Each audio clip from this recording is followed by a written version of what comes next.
I'm sharing this because if I don't come back, well, the more people that know what happened, the better.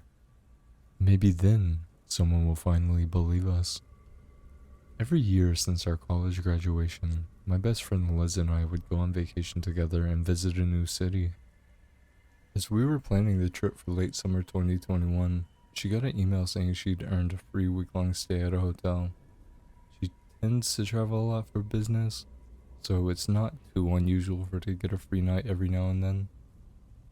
One of the locations she could redeem it at was somewhere we haven't been before. It looked ritzy, it sounded perfect. As soon as we walked into the lobby though, something felt off. I don't know how to explain it, other than that it had like weird vibes. It looked like an old building that had been recently renovated, but the bright colors, lights, paintings, it felt like someone just slapped a thin, cheery veneer over decades worth of caked on misery. The air just felt heavy. Liz didn't seem to notice it, at least not at first. The guy at the check-in desk stared at us for a while before muttering that he needed to talk to his manager. We were a bit worried that we were about to hear that the email she'd received had, been a scam. But to our relief, he came back with a grin and said they'd upgraded our room. The city skyline and the faint mountains in the distance that we could see from our window won me over. That first day was fine, but when I woke up the next morning, Liz was sitting motionless on her bed, her back to me. Liz? I repeated her name several times, before finally walking over to tap her on the shoulder. Hey. She finally turned to me, spoke quietly as if someone might be listening. Did you hear it last night? I shook my head. Oh. She looked embarrassed for a moment, like she was unsure if she should continue. I couldn't sleep, not with the scratching behind the walls, she whispered eventually. I don't like it. I'm a heavy sleeper. A bit too heavy, honestly. At home, where it's just me, I have to set multiple alarms to make sure I wake up on time for work. And I've literally slept through a fire alarm once. Luckily, it was a false alarm. Liz was the opposite. Every little noise would wake her, so she always tended to have a rough first night or two as she became accustomed to the new sounds of a place. I thought maybe after a couple nights she'd get used to it, or chalk it up to the building settling, especially in such an old place. I offered to ask for a different room, but she was worried they'd charge us. She said just try to ignore it. The day before we were supposed to check out, though, she shook me awake. Her eyes were wide and frantic as she stood over me. She'd moved her nightstand aside and was pointing at a small door, 3 or so feet tall, that had been behind it. The door was old-looking, dark wood with an antique knob, and stood in contrast to everything else in the bright and modern-looking room. Did you open it? She looked at me like I was out of my mind, for even asking, and backed away as I approached it, for good measure. I figured that once we'd looked, we'd both feel better. I was wrong. As I carefully pushed it open, the smell of rust and bleach hit me immediately. The narrow space was long. It went further back than my phone light could reach from where I stood. After a few feet, it faded into blackness. Since it was only as tall and wide as the small door, I realized I'd have to crawl on my hands and knees to see how far back it went. I hate being in the dark, and I can't stand small spaces, but when I looked over my shoulder at Liz and saw the bags under her eyes, the expression on her face, I figured I owed it to her to at least take a look. So I crawled in. Once I was a few feet inside, I saw the small and narrow space ended at another wall, one plastered in yellow wallpaper. It looked so old. I guessed it was probably part of the original hotel. The dark, patterned carpet was dotted with stains, which seemed to be contributing to at least part of the strong smell. As I backed out, I thought I heard a faint whisper coming from behind the old wallpaper in front of me. As soon as I was all the way out, I had to fight the urge to slam the door shut and run.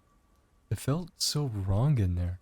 I wasn't sure what the purpose place that space had once been, but even then, I knew it was nothing good.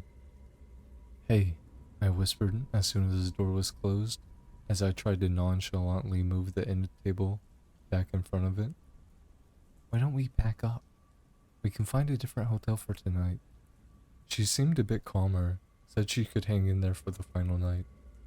After having been in that small space behind our wall, the thought of sleeping there another night honestly freaked me the hell out. But I figured that if she could make it through the last night, then so could I. After we turned out the lights that night, I remember seeing her dark silhouette sitting on the edge of her bed, motionless until I fell asleep. That was the last time I ever saw her. When I woke up, it was almost noon. Both of our alarms were blaring. We were supposed to check out hours earlier. My confusion quickly turned to panic when I realized Liz wasn't in the room. Her suitcase, purse, phone, everything was still there. The main door was locked and chained from the inside too. At first, I couldn't think of where else she could be until it hit me.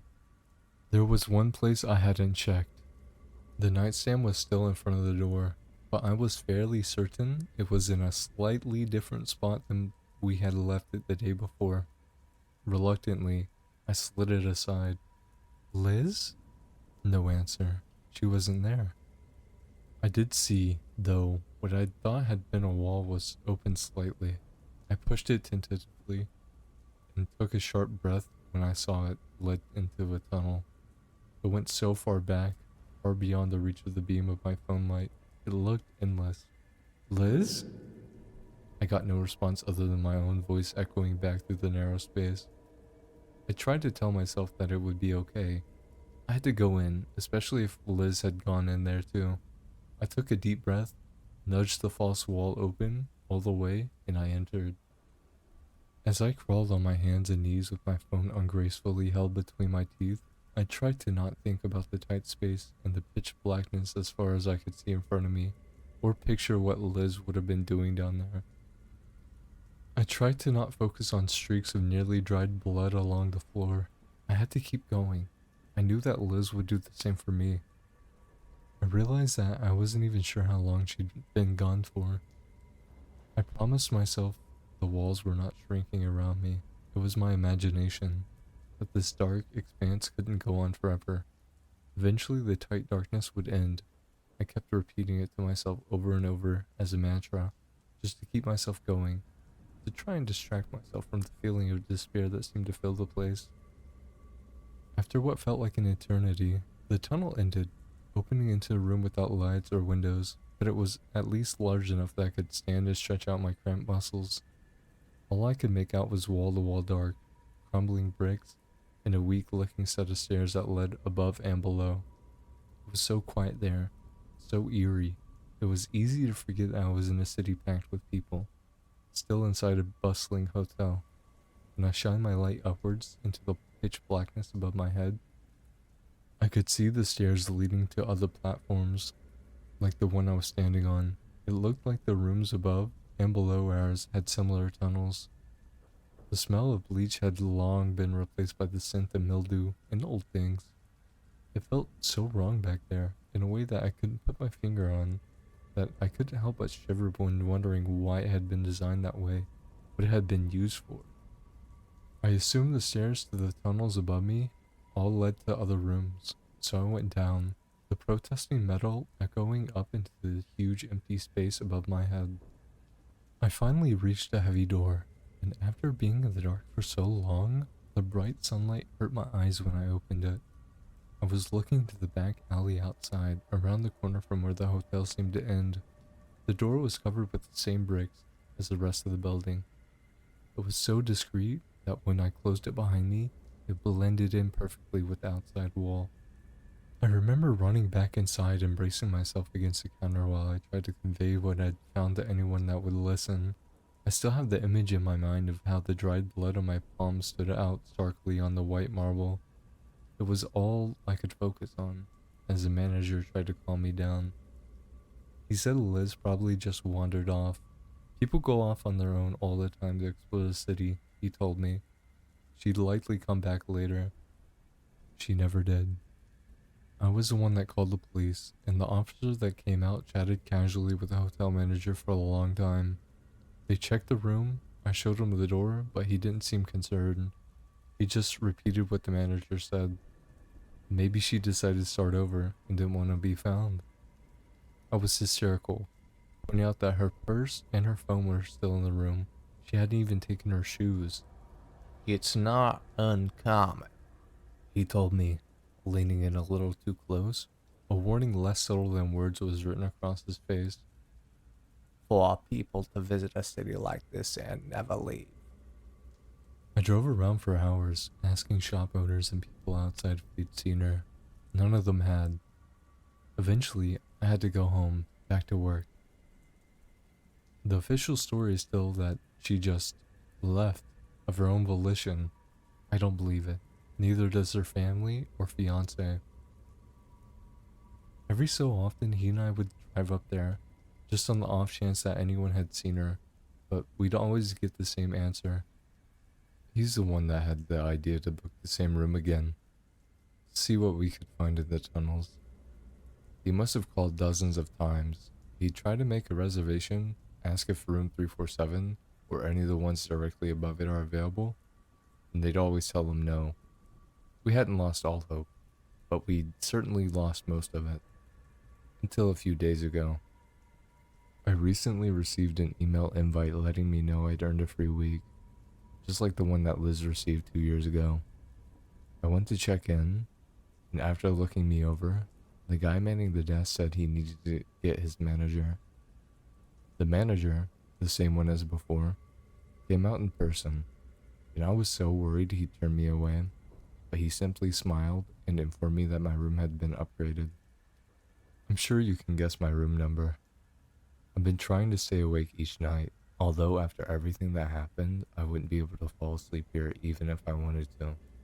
Every night, I've just been sitting in the dark, listening to the sounds coming from behind that awful door. Sounds that could almost swear are a bit louder, a bit closer each night. I'm supposed to check out tomorrow morning.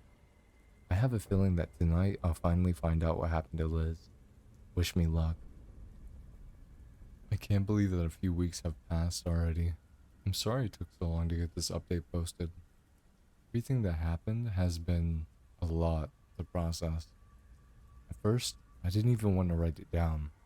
I didn't want to relive that night, but I guess I can't avoid it forever. Almost exactly 2 years to the day from my first post, my best friend Liz disappeared from room 347 in the middle of the final night of our stay. I woke up alone the next morning to the door still bolted from the inside. She had left everything behind. The only place she could have gone was through the dark, narrow space behind the small door and a false wall leading from our room. Even after crawling through it myself, I never found her. The hotel manager and the police were not just insistent that she left on her own volition, but were almost threatening when I pushed further. Her fiancé, Jared, and I had been searching for her ever since. When I finally got the chance to stay in the same room again, hoping for even a slim chance of finding out what happened to her, I took it. So, I bought a little can of triple action pepper spray, packed a bag, and scheduled an email to go out to Jared the morning after the final night of my stay. You know, just in case I never came back. I've been home for a few weeks, and even now, I'm still struggling and trying to put some pieces together. I'm starting to accept that there are some things I may never fully understand. During my recent stay, I didn't spend much time in the room, with its overpowering smell of bleach mingled with something else that I couldn't quite place. Mostly, I tried to search the surrounding city for anything I may have missed before, and, of course, explored every part of the hotel that I could. Details I didn't catch during our first day, or pay enough attention to before my final night a few weeks ago, are now haunting me. Details such as how a ritzy-looking hotel in the middle of a popular tourist destination never seemed to have anyone else in it. Or how there was no way to get to the 7th floor. The button so casually skips from 6 to 8 on the lone elevator, and from the main stairs what should have been the entrance was just a solid wall. As I traversed the winding hallways, I realized that on every floor that I could access other than my own, the new carpet and cheery paint stopped abruptly after a certain point. As I ventured deeper into the hotel, I found myself surrounded by the original fading wallpaper, stains marring the swirling patterns of the torn carpets. Even the light fixtures along the walls looked dated. Most struggled to stay on at all, often throwing the windowless halls into near darkness without warning. Whenever I crossed over to the old, unrenovated side, I always had a strange sense of discomfort. The kind you get when there's no one else around you, but you can tell that you are most certainly not alone. Traveling down those halls felt like stepping back in time, but to a time that was clearly better left forgotten. Initially, I thought maybe that was their way of saving money, neglecting the portions that most guests wouldn't venture to. One night, I was wandering around one of those eerily quiet floors, further in than I had ever gone before, and was drawn to a bit of brick peeking out from under the cracked plaster and peeling wallpapers in the distance. It was almost entirely bathed in shadows, just beyond where the struggling hall lights had finally given up, and seemed older than everything else around it. There was a thin gap in the mortar, and while it was so dark that I couldn't see anything, I could feel the faint, stale breeze that carried with it an overpowering smell of rotting meat. Gagging, I turned around abruptly to see the hotel manager just a couple feet behind me, his eyes glinting at me, unnatural looking in the low light. I pushed past him without incident, but I couldn't help but wonder if there had been other times he'd silently followed me down the dimly lit hallways without me noticing. After that, I made more of an effort to avoid him and his predatory smile. Every floor I could access had a similar makeshift wall in the same place. I eventually realized it was once a second elevator shaft, since bricked in and plastered over. Once in the near silence, I thought I heard the sound of something moving behind it. It's probably easier to seal it off than to fix it, I'd told myself at the time. I preferred that explanation, rather than to acknowledge my distinct feeling that there was something, not someone, something, back there that I had no desire to meet. Eventually, I reached the final night of my stay, no closer to finding out what happened to her. The only thing left I could think of to do was to try and recreate what I believe may have happened to her that night. As I prepared for bed, I shoved my phone in my pajama pockets and grabbed my little can of pepper spray. My grand plan at that point was to pretend to be asleep, and if anyone came for me that night, if they did, I'd hit them with the pepper spray and try to get a photo of them. It may not have been the best idea, but I knew it would be the last chance I'd ever get to find out what happened to her. After glancing nervously at my small can of pepper spray, I grabbed the Swiss Army knife off my keychain and shoved it in the other pocket for good measures. I began to wonder, as I stared up at the dark ceiling that night, in the exact room she'd disappeared from 2 years earlier, if they invited me there specifically for nothing to happen. I'd been telling anyone that would listen for years all about Liz's disappearance, about the narrow, dark space in our room I'd crawled through. Jared had been doing the same, like I had said in my last post. He'd been trying to book that same room for years with no luck. What better way to further discount our concerns than for me to have a perfectly normal stay? Of course, nothing would happen, I realized, disappointed, although with the tiniest bit of guilt-tinged relief mixed in. My thoughts were interrupted by the sound of furniture moving across the carpet. All the confidence and determination I'd felt in the daylight was gone in an instant. Never was I more aware that I was just one person alone in that awful place, armed with a phone, less than an ounce of pepper spray, and a tiny keychain knife. As in that moment where I wondered if someone would try and pull me out of the bed and drag me into the dark. Maybe it would be easy enough to make me disappear inconspicuously.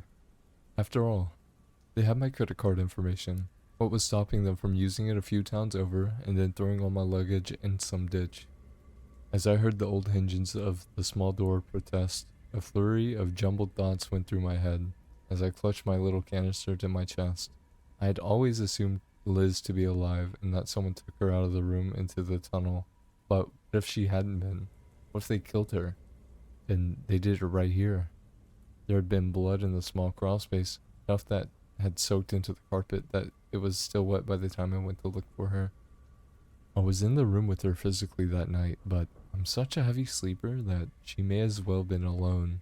Another sharp pang of guilt crept in to mingle with the terror. After a moment, I heard what sounded like raspy, strained breaths, the sound filling the otherwise silent room. It grew louder as whatever it was, emerged, began to head towards me. And then, only a few feet away, they stopped. I was so worried that if they knew I was awake, they'd leave before I could find out what happened. I tried to keep my eyes squeezed shut and hoped they'd get just a bit closer, to make sure they'd be in range of the spray, since I'd probably only have one chance at this. The waiting those long moments, though, as I wondered who or what was in the room with me, I finally couldn't take it. My eyes shot open. I don't know what I thought I'd see looming over me in the darkness. A stranger? A monster? But I know who I did not expect to see. Liz. She was barefoot, illuminated in a faint moonlight shining through the open silver between the curtains. It was dark, her face mostly obscured in the shadows and contorted slightly, as if with a strange little smile, but I could tell it was her. I could feel it. I gasped, and she seemed almost as startled as I was, because she took off running. I'd barely stumbled out of bed by the time she'd already dug through the door, past the false wall, and was crawling through the dark passageway faster than seemed humanly possible. I hissed her name, trying to get her to stop, but she just kept on going. It did feel wrong to me, even then as I followed her. If she'd truly been okay all this time, why hadn't she left and contacted her fiancé, or family, or friends? Why was she crawling around in the darkness behind the walls of this awful place alone? But at the time, the only meaningful thought I could really focus on, overpowering in its insistence, was how I couldn't lose her again. While I was fumbling for my phone, I realized that Liz didn't have any source of light with her.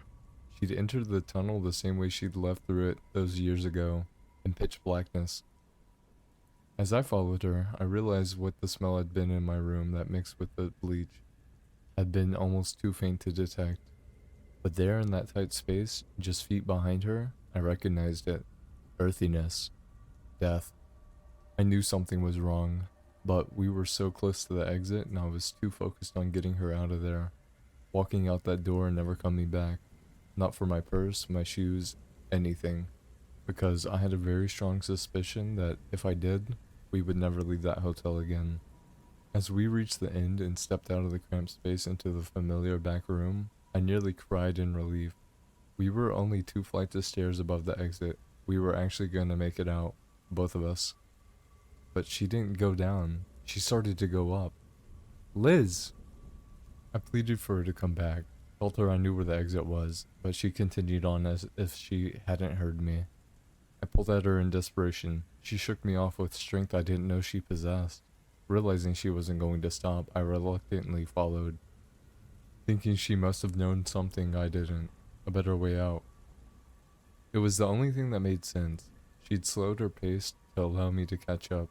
She was no longer fleeing, she was leading. I'd been occasionally pausing to shine my flashlight down below as deep-seated fear growing as the exit became further and further away, and was eventually swallowed up by darkness entirely.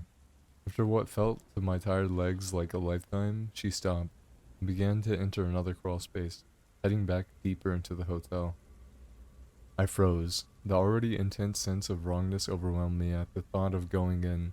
She turned back to smile at me briefly from the darkness, and I realized then that everything was going to be okay.